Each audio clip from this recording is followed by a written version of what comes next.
Donc moi, je suis professeure ici et j'ai travaillé depuis 2 ans avec les premières années sur la question du genre dans le design. Et en fait, cette exposition, elle reprend des projets qui ont été faits donc, sur l'année dernière et cette année. Vous aurez en fait des slides que je vous présenterai un peu peut-être à la fin et des maquettes. N'hésitez pas si vous voulez aussi qu'ensuite on fasse un petit tour ensemble de l'exposition. Voilà, et si vous avez de retours sur les projets, je pense que ça fera vraiment plaisir aux étudiants et étudiantes. Et aussi, peut-être, on pourra laisser un petit mot à Keva si tu veux présenter un peu. C'est aussi une étudiante Strasto, qui fait son master et son mémoire, notamment, sur le genre. C'est bon? C'est bien dit? Très bien. Alors, on va peut-être se présenter. Je peux le faire rapidement. Je pense que la plupart d'entre vous me connaissent ou pas, mais je suis Aude Casier. Je suis enseignante à Strat depuis quelques années maintenant. Je fais les initiations produits sur première et deuxième année. Et je fais aussi de l'éco-conception. Je suis indépendante. Je fais une partie d'enseignement et une partie d'accompagnement entreprise. Et peut-être aussi quel est notre rapport à cette question-là. Moi, la question du genre ou du féminisme en général, c'est des sujets qui m'ont toujours passionnée. C'est vraiment des choses qui m'ont toujours tenu très à cœur. Et quand on s'est rencontrés toutes les trois, en fait, on s'est rendu compte qu'on avait besoin d'explorer un peu nos disciplines. On va vous montrer un peu les différentes disciplines qu'on a. Et voilà, ce projet est né d'une rencontre de 3 designers qui voulaient un peu explorer le design. Je vous laisse vous présenter. Bonsoir, moi c'est France Corvel, je suis une designer graphique, une designeuse graphique. Je suis cofondatrice du Jeudi et j'enseigne également à Fontaine en user. Voilà. Alors moi c'est Marguerite Pétour, j'enseigne du coup à Strat Paris en design Kickstart. Je fais des cours aussi dans d'autres écoles sur les sujets de notre rapport à l'espace et de topographie. Ça fait 3 ans que je fais partie du collectif Zoepolis où on s'est rencontrés toutes les 3. C'est un laboratoire de recherche sur le rapport humain non humain en design. Et voilà, je pense que c'était bien. Je vais ça m'étaler. Allez, on commence. Alors, on va poser un peu toujours le cadre. Comment ça va se passer? En gros, moi, je vais faire la première partie sur un peu de définition, qu'on soit sûr qu'on ait un peu tous la même sémantique. On fera une petite définition de qu'est-ce que sont les stéréotypes de genre. Et aussi, on va un peu regarder dans l'histoire du design, qu'en est-il de la question du genre et du féminisme en général. Et ensuite, je ferai une petite partie donc, sur la partie plutôt produit, avec une étude des différents biais et quelques exemples. Et ensuite, je passerai la main à France, qui fera la partie plutôt sur le graphisme, et Morgane qui fera la partie espace. Et à la fin, il y aura une petite ouverture sur notre réflexion pour la suite. C'est bon. Voilà, et après, on garde quelques temps pour les questions. Ici, on vous a représenté, ça, c'est les différentes vagues qu'il y a eu dans les courants féministes. Ce qui est intéressant de voir, c'est que donc, dans les années 30, on était vraiment sur la lutte des reconnaissances des droits civiques et que, on va dire, chaque vague a eu un peu ses revendications propres. Mais la question du genre, elle est venue de plus en plus, en tout cas, elle est venue de plus en plus forte. Elle est venue un peu s'imposer. Et qu'est-ce qu'on entend par genre? Ici, vous avez la définition. On entend les attitudes et comportements socio-culturels qui façonnent les comportements. Il faut bien se rendre compte que comparé donc au sexe, qui est de naissance, sexe par exemple masculin, sexe féminin, pour le genre, on parle vraiment d'attitudes qui sont acquises et non innées. Et il y a vraiment cette idée de stéréotype de genre, c'est vraiment ces idées préconçues sur les comportements qu'on devrait avoir en tant qu'homme, par exemple, que personne présupposée homme, que personne présupposée genre. Ici, on nous a mis un peu le spectre de l'identité de genre. On voit qu'il est basé il est basé sur une conception binaire avec les sexes, mais qu'en fait, le spectre il est immense et qu'il y a plein de possibilités. Les stéréotypes, c'est important aussi de se rendre compte que en fait, c'est des constructions et c'est des constructions collectives en fait qui vont structurer nos comportements individuels. Et comment ça se passe? C'est notamment à force de répétition. Et on va le voir un petit peu dans le design. clairement, il y a des choses qui sont vues en fait comme des valeurs normatives et qu'on peut clairement questionner. C'est un peu ce qu'on va essayer de faire toutes les trois ensemble.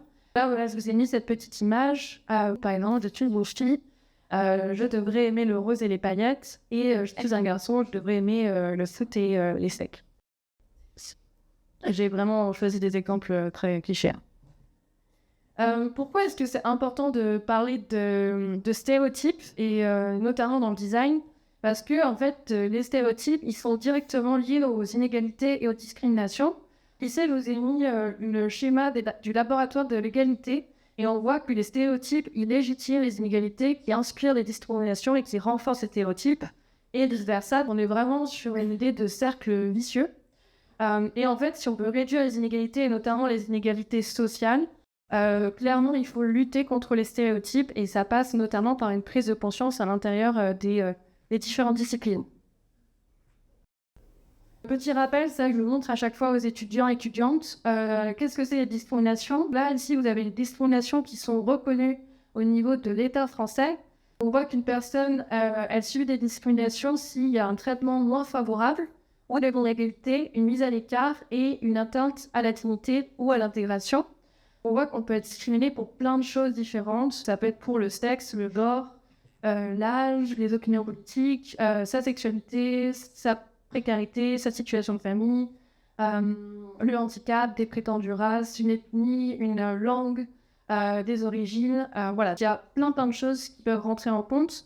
Et pourquoi c'est important de poser ça? Tout simplement parce que on voulait vous parler de l'intersectionnalité, qui est un concept qui a été proposé par l'afroféministe américaine Kimberly Williams, qui notamment a dénoncé que dans les premiers courants féministes, on parlait plutôt de la femme et notamment de la femme blanche. Et elle a dit qu'il y a des personnes qui subissent plusieurs types de discrimination, notamment pour elle le sexisme et le racisme. Et en fait, c'est intéressant de reconnaître que la domination, elle est plurielle et que certaines personnes, elles peuvent subir plusieurs types de discrimination. C'est important aussi de dire que nous, ce soir, on va vraiment s'axer sur les discriminations et les stéréotypes de genre. Clairement, il y a énormément de choses à dire sur le handicap et l'agilisme, plein de choses. On n'a pas le temps en 1h30, clairement, de tout, tout élaguer. Mais c'est important pour nous de vous montrer que, voilà, on a conscience que le genre, c'est un des stéréotypes et il y en a plein d'autres. Voilà, ça c'est la question qu'on s'est posée toutes les trois, en fait, quand on s'est rencontrés. On s'est dit, mais en fait, comment nous, en tant que designeuses, on est influencés, et comment un peu les pratiques et nos designs, donc que je dis design, ça peut être produit, service, espace, comment ils peuvent être sexistes, par exemple. La question, c'était en quoi le design peut-il présenter des caractères discriminatoires et être vecteur de stéréotypes de genre, tant dans les créations que dans les pratiques de designer. Là, je vais vous parler un peu de l'histoire. Je vous conseille vraiment d'aller lire donc, le livre de Marion Vignal. Vous verrez, à chaque fois, on a mis donc, les sources et on a aussi mis des petites photos des femmes qu'on a, parce qu'on a, en fait, on a beaucoup utilisé de ressources de femmes. C'est important pour nous de mettre les portraits de ces femmes, de ces chercheuses, designeuses, scientifiques, qu'on utilise parce que c'était important pour nous de les citer. Je vous conseille d'aller voir Marion Vignal qui écrit donc Femme designer, un siècle de création. Et qu'est-ce qu'elle nous dit, c'est que en fait dès le début, les femmes elles ont été plutôt mises dans l'ombre ou moins mises en tous les cas en avant que leur homologue masculin. Et on le voit en fait dès le début. Les femmes dans les stéréotypes, elles sont plutôt vues pour des tâches à l'intérieur. Et les hommes sont plutôt vus sur des tâches à l'extérieur. Et en fait, dès le début de l'enseignement, c'est intéressant de voir que le Bauhaus, qui est quand même une école qui est censée être très progressive, dès le début, il y a eu en fait une séparation des disciplines par genre. Les étudiantes, on leur conseillait d'aller voir plutôt des cours comme la poterie, le tissage, des peintures ou des choses autour de la décoration d'intérieur. Et on leur interdisait l'accès à des cours comme notamment l'architecture ou tout ce qui avait référence à l'espace.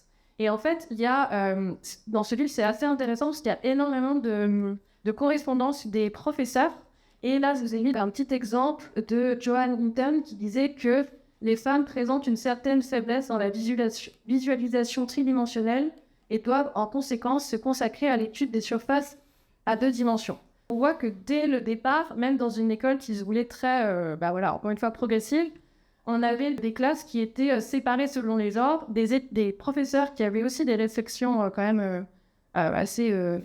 on peut quand même se poser la question du sexisme de ce designer, de ce professeur. Et un autre exemple, vous avez Gunther Zoll, qui en fait était une designeuse qui a fait notamment beaucoup de travaux sur le tissage, était vraiment très reconnue à l'époque. Et en fait, elle a été la première à obtenir le grade de jeune maître. On va dire qu'elle chapeautait l'atelier de tissage, mais pendant tout l'ensemble de sa carrière, elle n'a jamais été responsable. Ça a toujours été son collègue qui a été officiellement responsable de cette classe-là, même si lui, en fait, il faisait rien. Il était juste là pour être référencé comme le chef de l'atelier, alors que c'était elle. Un autre exemple, vous avez Charlotte Perriand. Charlotte Perriand qui est quand même aujourd'hui vraiment reconnue comme une figure majeure du design moderne. Et peut-être que vous l'avez déjà entendu, c'est assez connu cette petite histoire où quand elle est venue un peu toquer à la porte du Corbusier, au début elle s'est fait rejeter parce que lui ça l'intéressait pas. Et il lui aurait dit, ici on ne brode pas des coussins mademoiselle. Voilà. Si ça vous intéresse, pareil, je vous conseille d'aller voir, il y a un ensemble de podcasts où c'est Charlotte Perriand elle-même qui raconte sa vie et ses années de travail dans ce studio-là. C'est sur, il me semble, Arte, c'est Transculture, et vraiment c'est assez tout le temps, donc je vous conseille. Après, ça l'a pas empêché d'avoir une belle place et de se faire reconnaître. D'ailleurs, elle-même ne se considérait pas comme féministe, mais ça reste quand même quelqu'un qui a un peu dû se battre et qui s'est pris pas mal de réflexions. Là, on pouvait faire un petit test, donc on vous a mis les noms quand même, mais est-ce que vous connaissez une ou deux ou plusieurs designeuses sur ce tableau? Je vois des hochements de tête. Ok. Ça, c'est quelque chose qui est assez intéressant, c'est que souvent, quand on montre quelques... Alors déjà, on va pas se mentir, le design, ça peut être un peu obscur. Des fois, les gens ne connaissent pas vraiment les designers. Moi, en général, ce qu'on dit, c'est... on dit toujours Philippe Starck, clairement, c'est toujours la référence. Mais ce qui est assez fou, c'est que même je me suis rendu compte à travers mes cours, c'est que même chez les étudiants et étudiantes, et même moi-même, et puis nous, en discutant, on s'est rendu compte qu'on a dû chercher, en fait, à redécouvrir des références parce qu'on n'avait pas toujours eu ça à portée de main. Voilà, on vous a mis quelques designeuses que vous pourrez aller découvrir. Et il y a un constat aussi important parce que, notamment ici, on est dans une école de design et on a des futurs designeuses, en tous les cas, je vous le souhaite. Et là, je vous ai mis ça, c'est le rapport de Women in Design, le rapport européen de 2023. Qui nous dit qu'on est à 63% des étudiantes en design qui sont des femmes et pourtant on est à seulement 17% des rôles de leadership, management ou directrices artistiques qui sont à 17%.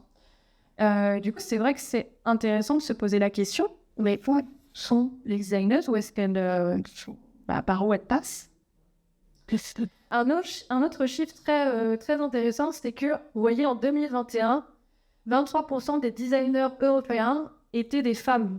C'est quand même assez problématique quand on sait que la majorité des étudiantes sont des femmes. Où passent ces femmes, en fait? Où est-ce qu'elles vont? Et vous voyez que là, à côté, c'est le Gender Gap in Design. Vous l'avez on voit qu'en Union européenne, on est quand même assez bas comparé à d'autres pays. Mais après, vous voyez que ça reste quand même plutôt la norme d'avoir une baisse dans le passage à la partie étudiante et la partie professionnelle. Où est-ce qu'elles vont? Alors, clairement, le design, c'est pas la seule discipline où il y a malheureusement une perte de la population féminine. En général, les femmes sont plus diplômées. Alors, la majorité des domaines, donc 60% d'étudiantes en master contre 40% d'étudiants. Et en fait, il y a plein de procédés qu'on connaît, qui sont déjà étudiés. On a par exemple le plafond de verre. Ça, c'est l'ascension professionnelle des femmes qui est freinée. On a peu de femmes qui vont arriver à atteindre les diplômes, la position de cadre et de directeur, directrice. Ici, vous voyez qu'on a quand même 9% seulement des directrices des grandes entreprises qui sont des femmes.